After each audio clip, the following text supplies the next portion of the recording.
Good morning सगळ्यांना and welcome back to our channel अधूनमधून. नेहमीपेक्षा आज चालायला जायला थोडा उशीरच झाला, पण म्हटलं चला आता शनिवार रविवार आहे तर तेवढं चालतंच.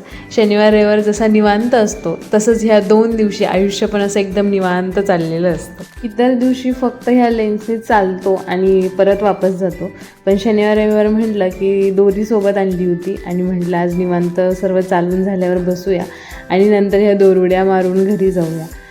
मला आता स्पेसिफिकली आठवत नाही आहे की मी स्वतः लास्ट टाईम केव्हा दोरउड्या मारल्या होत्या.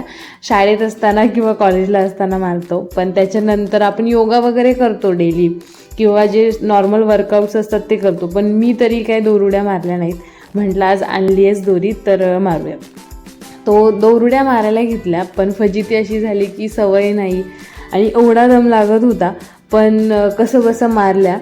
जास्त नाही, काही 50-60च मारले असतील. बघूयात आता, हा काउंट वाढवण्याचा विचार आहे, कधी वाढेल तर बघूयात. आपण म्हणतो की शनिवार रविवार आहे, निवांत आहे, सुट्ट्या आहेत, आरामदायी जीवन आहे, पण शेतकऱ्याचं काही नाही. शेतकऱ्याला सगळे दिवस सारखे. ज्याच्या घरी जनावर आहेत त्याला तर काही सगळे दिवस, सगळे ऋतू सारखेच. तर घरी आलो आणि आजीची उत्सुकता कुठे गेलते, काय असेल तिकडे हे विचार. आम्ही का तिकडं ते नाही का तिकडं नवीन बंगले झाले तिकडं. कोणत्या कोणत्या रस्त्याने नाही आल्या तिकडे नेहन तुम्हाला एखाद्या दिवशी. हे बी आहे ना गे. उद्या जायचं का? येतच नाही आता. पहिले येत उद्या जायचं का? त्या वाणी होत तेव्हा. उद्या जायचं का तिकडे चालायला? हा उद्या तिकडे चालायला जायचं का? नाही मी नेईन ना, आपण जाऊ दोघी खावा उद्या. हा हा चाल. त्यांचं नाही जायचं, कोणा सांग? त्यांनी यायचं सांग नाही मी तुम्हाला नेईन. तुम्हाला बी. हा मला सुट्ट्याच येतात 2 दिवस हा, शनिवार रविवार. नगर ती वाट आहे, पण त्या वाणी होतं का तेव्हा. आता कोण जातोय तुम्हाला आता समजा कुठून जायचं. आजीसोबत गप्पा मारल्या. आता आजीला चालायला नेईल एक दिवस, दाखवेल तुम्हाला पण की आजीने काय काय मज्जा केली. आजीला जमते की नाही चालायला एवढ्या लांब, बघूयात. घरात आले आणि कळालं की वरचं डीप फ्रीज होतं आहे थंड, पण खालचा जो पार्ट आहे ना तो थंडच होत नव्हता. तर आम्ही काल नोटीस केलं तर थोडं, पण म्हटलं लाईट वगैरे डीम असेल म्हणून हा प्रॉब्लेम आला आहे. पण काहीच कळेना काय झालं आहे. मग काय सर्व भाज्या वगैरे त्यातून बाहेर काढल्या आणि इथं असे बटन्स असतात, मिनी फ्रीज, नॉर्मल आणि डीप फ्रीज. मुलं काय करतात, वरती पाणी ठेवतात आणि डीप फ्रीज पटकन थंड व्हायचं तर डीप फ्रीज करतात आणि मग तसंच राहतं ते. आम्हाला पण माहीत नव्हतं की त्या बटन्सचा उपयोग नेमका काय, की काही रिलेशन खालच्या फ्रीजचे आहे की नाही हे पण माहीत नव्हतं. म्हटलं आता कंपनीवाल्यांनाच कॉल करावा लागेल किंवा त्यांचे सर्व्हिसवाले बोलावे लागतील. पण नंतर सहज यूट्यूबला ह्यांनी चेक केलं की काय नेमका प्रॉब्लेम आहे, तेव्हा आम्हाला जाऊन समजलं की ते बटन्सचं रिलेशन असं असतं की मिनी फ्रीज असेल तर वरती 50% थंड होईल, खाली 50% थंड होईल. जर वरती आपण मीडियम फ्रीज केलं तर वरती 60%, खाली 40%, आणि वरती डीप फ्रीज केलं तर पूर्ण वरचाच पार्ट फ्रीज होईल आणि खाली काहीच होणार नाही. जर तुमच्याकडे पण वर्लपूलचं हे प्रॉडक्ट असेल तर तुम्ही पण थोडीशी याची काळजी घ्या. सोमवार ते शुक्रवार असं घरात बारीक सारीक बघायला जमत नाही, कारण की घरातलं आपलं जे डेली रुटीन असतं ते कंप्लीट झालं की लगेच माझा ऑफिसचा लॉग इन टाईम होतो आणि मग दुपारची शिफ्ट असल्यामुळे मग संध्याकाळी लेटपर्यंत ते कामच चालतं ऑफिसचं. त्यामुळं असं काही काम असलं ना मी ते शनिवार रविवारला पेंडिंग ठेवते आणि मोस्टली त्यातल्या शनिवारीच, कारण की रविवारी परत आरामाचा दिवस असतो. सोमवारपासून परत आपल्याला एनर्जी सेव्ह करायची असते. रविवार हा थोडा पाहुण्यांसाठी पण आम्ही ठेवतो सेव्हिंग करून, की पाहुणे वगैरे येतात आपले, माझे आईवडील येतात भेटायला, कधी कधी गावावरून कोणी माणसं येतात. त्याच्यामुळं रविवारी पण असे कामं नाही ठेवत. रविवारी पण आरामच असतो थोडा. आणि त्यातल्या त्यात हा शनिवार रविवार थोडा स्पेशल आहे, कारण की तुम्हाला शेवटी व्लॉगमध्ये कळेलच की कोण येतं आहे शनिवार रविवारी. ही काही पुस्तकं आहेत आम्ही दोघांनी वाचलेली, तर ह्यातले काही गिफ्ट दिलेले आहेत आणि काही मी स्वतः खरेदी केलेत.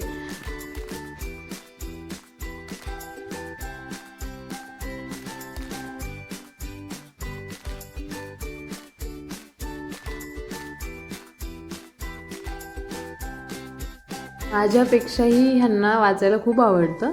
लहानपणी तर आई सांगतात एक किस्सा की त्यांचे लायब्ररीमधले सर म्हटले होते की असं एकही पुस्तक नाही आहे लायब्ररीत लहानपणीचं, म्हणजे आपले 4वी-5वी पर्यंत, की जे ह्यांनी वाचलं नसेल म्हणजे तेव्हापासूनची ती आवड. पण आता सध्या डिजिटल झालं आहे सगळं, तर सिरीज बघण्यात जास्त इंटरेस्ट वाटतो मुलांना वाचण्यापेक्षा. पण मला आवडतात पुस्तकं वाचायला, त्यातल्यात मराठी असतील तर खूपच छान. तर हा संग्रह आहे आमच्याकडे पुस्तकांचं. ह्याच्यातलं हे अनुभवाचे बोल अण्णासाहेब हजारांचं पुस्तक माझ्या वडिलांनी मला दिलं होतं. खूप छान आहे. त्यात अण्णासाहेब हजारांची पूर्ण स्टोरी आहे, बायोग्राफी म्हटलं तरी चालेल. याच्यातलं ते to kill a mockingbird आणि the diary of a young girl हे 2 पुस्तकं मला ह्यांनी माझ्या बड्डेला गिफ्ट केले होते. तुम्ही कोणतं एखादं छानसं पुस्तक वाचलं असेल तर नक्की आम्हाला कमेंट बॉक्समध्ये कळवा, आम्ही नक्की ते वाचू. नंतर घरातली सगळी कामं आवरली आणि आम्ही दोघे पडलो बाहेर. तर आज आम्ही चाललो होतो कल्की बघायला.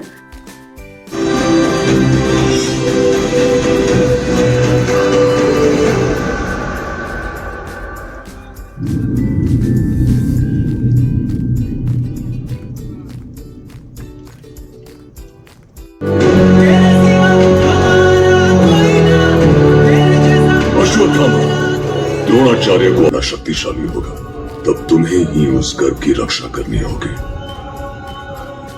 जब वायु में विष होगा और गंगा निर्जल. इंटरवल नंतरचा मूवी एक नंबर आहे, जेव्हा अमिताभ बच्चनची एंट्री होती मस्त. आणि जसं तुम्हाला माहिती आहे आम्ही म्हणतो शनिवार रविवार स्पेशल का, तर त्याचं कारण आहे महेश भाऊजी.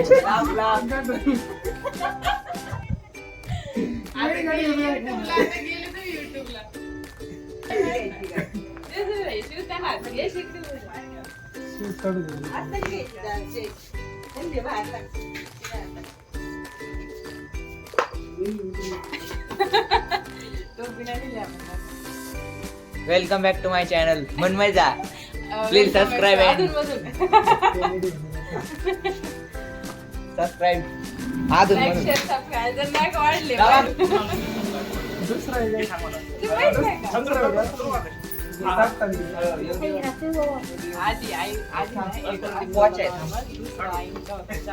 आईला इतकं झालं रीच आउट केलं कपारा. आम्हाला सांगा तुम्ही कसं काय त्याचे डोळे बघा पप्पा, तिकडे बघा पटकन.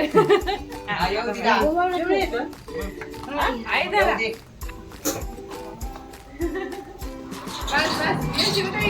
महेश भाऊजींसोबत गप्पा मारल्या, जेवण केलं आणि मॅच बघत बसलो. सूर्यकुमार यादवने घेतलेला कॅच म्हणजे न विसरणारा.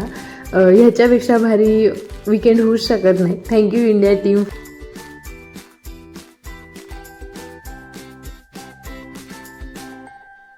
तुम्हाला सगळ्यांना आमचा हा मिनी ब्लॉग आवडला असेल तर लाईक करा, शेअर करा, सबस्क्राईब करा आणि असंच अधूनमधून व्हिडिओजला आणि अधूनमधून चॅनलला भरभरून प्रेम द्या. धन्यवाद.